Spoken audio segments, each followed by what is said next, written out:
Alright, I know I was really late on episode 7 review, on the episode 7 review of Agent Carter, and I have a good explanation for that. I got lazy. I'm sorry. I got super lazy with it. I am really sorry for that, so, yeah. So I just figured, you know what, I'll just do a review of the last 2 episodes together. Yeah, I'll just pretty much do that, because you can honestly make it a 1-hour special if need, when you look at it. Like, it really works like that. So, what did I think of the final 2 episodes of Agent Carter? I really liked it, but there's something that tells me the effects of what happened in Agent Carter are going to be seen in Agents of S.H.I.E.L.D., because they have said that they've currently said that there's no more Agent Carter as of yet. There's no more planned Agent Carter series. But I'm pretty sure what we see at the end of the episode and the little effects we saw there may transition into Agents of S.H.I.E.L.D. There might be a possibility of that. So this pretty much deals with Leviathan closing in, and it's not really Leviathan, it's more like one big revenge scheme. We finally figure out what's going on with, the professor, the hypnotist, and it turns out that it was never about Leviathan, it was never about revenge. It was about revenge. That's all it really was revenge on Howard Stark. We find out that, he was at the Battle of Finale, and it's only survivor, because apparently there was a toxin that Howard created that was supposed to keep soldiers up for days. Instead, it created, soldiers that would go mad. And the whole thing of toxins driving people insane, that reminds me so much of, in fact, the whole revenge scheme of making New York tear itself apart through rage reminded me of a lot what happened in Batman Begins. Instead of rage, it was fear. But it doesn't, there is something out there. I'm trying to think of another, either it was a movie or it was some other movie that had using rage to some kind of toxin that made people feel rage and turn on each other. I'm trying to remember the name of it. It's on the tip of my tongue. I know, yeah, I made the Batman Begins comparison, and I couldn't help but think to myself the Ra's al Ghul line of, and now to spread the word. Anyway, gentlemen, it's time to spread the word. And the word is panic. And, yeah, it turns out, like I said, the hypnotist did survive, but his comrades did not. And even his brother was killed in the mixture. So he blames Howard Stark, even though it was the General McGinnis, who stole the project, the project, and used it on the Russians and the Nazis. So that was something very interesting right there. That he's almost sympathetic. The villain in here is almost sympathetic, in that, he just wants retribution for his friends and his brother's death. So I'm glad it's not the whole, I'm evil and I'm going to destroy He-Man, I mean the world. So I did like that. I really did like that. Also, Chief Dooley's death, I don't feel like I'm spoiling I'm just talking about episode 7 here. Chief Dooley's death was you made me care. Good job, Agent Carter. You made me care about this character and his death. I felt when he went out, you really feel bad for him, because this is just a guy who wanted to repair his marriage, get back with his kids, and just want to go home. Sadly, he'll never get that. He will never be able to get that, and he exploded. So yeah.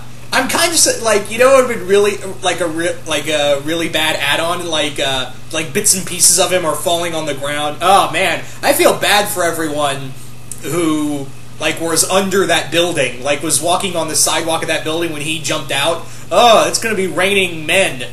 Well, parts of one man, I should say. So anyway, let's talk about something else real quick. Peggy Carter lays down the law in that interrogation scene, which I absolutely loved, where she pretty much says, look, I am so much more than you are giving me credit for. You guys literally just see me as, such and, this and this and this, when I did all of, when I did so much more for you people than you would like to think.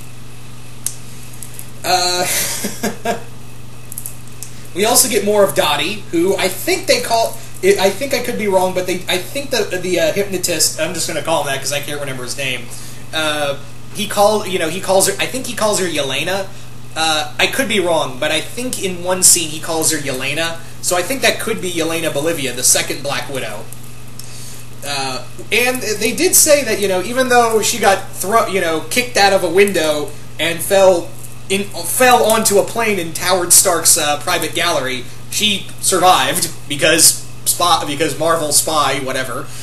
So there's a part of me that's thinking maybe she'll show up in Agents of S.H.I.E.L.D. because, and you may be thinking, well, she would be old when she, not necessarily. Remember in Winter Soldier, as in the comics, whenever they needed their agent, they would just freeze him again. Yeah, they would just literally freeze him, just freeze him, and then bring him out of, bring him out to do a job, then freeze him again. That could be how they explain, that character's return. If they decide to bring her back in Agents of S.H.I.E.L.D. or another Agent Carter season, if they decide to do that, they could just go out and say, well, well, she just can't, she came back through, either Hydra brought her back or Leviathan could return and they're using her. They've just been using her for different missions, just like Hydra was with Winter Soldier in this universe. So I would not be surprised if they did something like that in this story. But yeah, there's also just a really heartbreaking scene with Howard, being hypnotized into trying to fix his greatest mistake, and he could have just killed everybody in Times Square, just have them drown in their own rage and blood. When it turns out his greatest failure was literally, was literally failing to find Cap. When Cap was gone, he failed to get him. So he thinks in his head he's trying to rectify that greatest mistake. And he says to Peggy, "Look, when I lost, when Steve was gone, when I lost Steve, that was heartbreaking because I love the guy like a brother. And when I made Project Rebirth, it was the one thing out of all the screw-ups I've done that was good. He brought something good into this world, and I couldn't have done it without him." There's also a very interesting scene where Jarvis gives Peggy Steve's blood, and she, because I thought, originally I had thought that what was going to happen was that she was going to, they were going to use that in Agents of S.H.I.E.L.D. again, and that was going to be how they brought in this universe's, the Marvel Cinematic Universe's version of Nuke. Like, somehow the blood gets into the government's hand, and they used Steve's blood to make Nuke for the Vietnam War. The renegade super soldier. But yeah, that's what I thought they were going to do with Nuke. So I thought that's how they're going to. And for all and they could, but instead, Peggy pours out all the blood into the Hudson River in a very heartbreaking moment where this is the last piece of Steve Rogers she has. This is literally the last thing she has of Steve Rogers, and she's pouring it out, and it's, oh my god, it's so sad. Anyway, also, we may be seeing that guy, the hypnotist again. We got a great little cameo of Toby Jones at the end, which made me go, oh, that's so cool, and the illusion of Hydra. So again, maybe I was actually thinking, since they may have wanted to keep what was going on in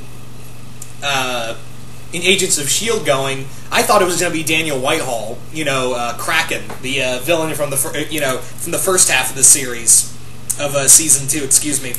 I thought it was going to be Daniel Whitehall he met in prison and bringing him into Hydra, but nope. I was so much happier when it was Toby Jones as Armin Zola once again. So I thought that was so cool. Anyway, all in all, I just absolutely loved Agent Carter. I thought it was such a great series. It was such a great little cohesive piece. It was a great spy show, and really showed that Marvel can really branch out and do cool pulp stories, spy stories, and it just makes me more excited because now with this miniseries and how they finally figured out what to do, what the hell's going on, and how to write. Pretty much, they figured out what the hell to do with Agents of S.H.I.E.L.D. Fine, excuse me, I just can't believe I forgot that.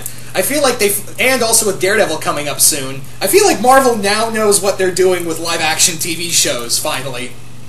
Anyway, so once again, hope you all enjoyed this, and again, man, Agent Carter's over.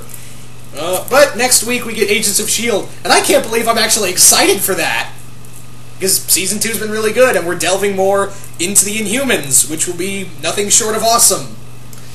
Anyway, so once again, you guys tell me, what did you guys think of the last 2 episodes of Agent Carter, and what did you think of the series on a whole? Did you guys like it? Did you guys hate it? Just comment below, let me know. Once again, hope you all enjoyed this, and I will see you guys later.